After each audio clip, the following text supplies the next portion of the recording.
winyita kazizi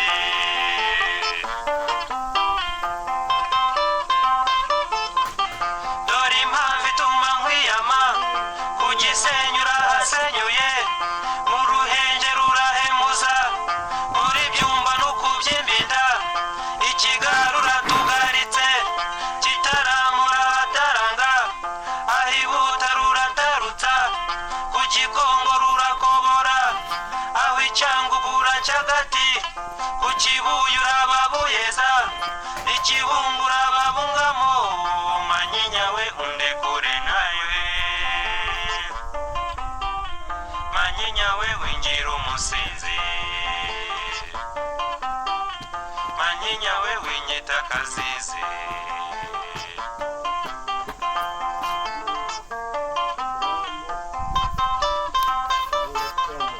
indi mpamvu ituma nkwiyama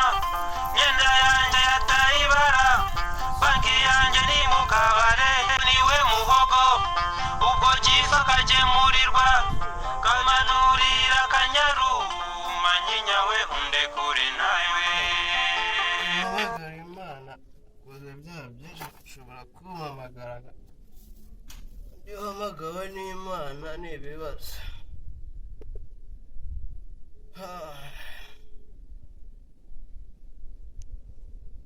Imana rwose utaza kumpamagara kuko impamagara byaba ari ikibazo alo Imana tuvugana oya ni Yesu nashakaga Imana rero uramenye kandi ubabarire umpe Imana tuvugane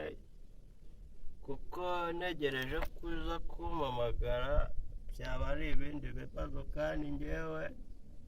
nshaka kuvugana n'Imana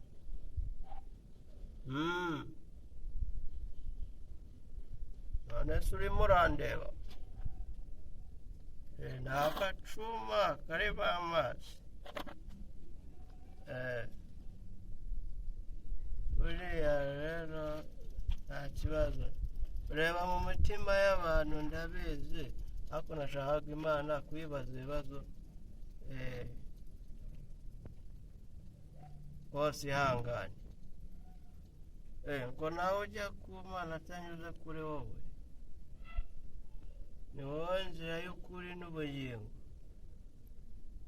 nyine nk'abapasiteri rero insengero zarafunzwe none ntabwo tukibona amaturo ngo tubashe kubaho neza n'imiryango yacu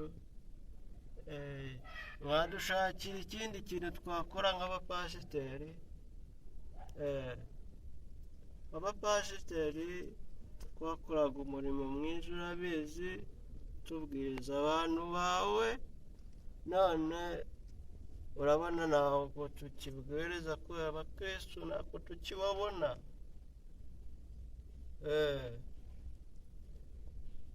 wowe tujye guhinga rwose ko twagiye mu murimo wawe twanga guhinga none ubu ngubu rwose watudohoreye n'iki cyorezo ukakijyana aho mu ijuru ngo bimeze biteze mwebwe nyine ni amahoro twebwe icyorezo kitumereye nabi nyine nakumi buriya rero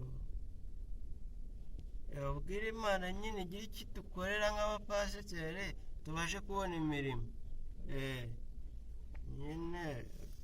nyine n'amazi narindi kunywa urebye amazi narindi kunywa uretse ko nyine harimo akantu nyine nari ngakumbuyeho bukeya ariko rero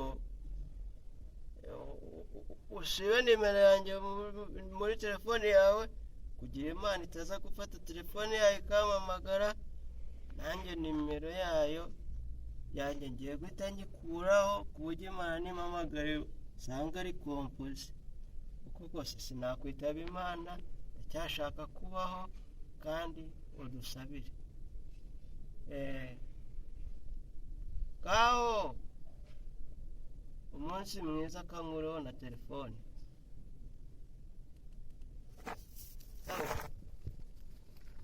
Madamu kamubwire ko navuganye na Yesu, yangana ngerayo sinzi niba ndabasha kugerayo. Yesu twavuganye, munyenga wa Yesu bugeri mwiza.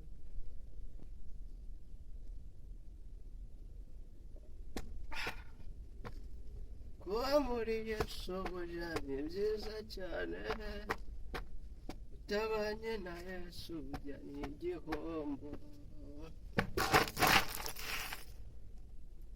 Bye.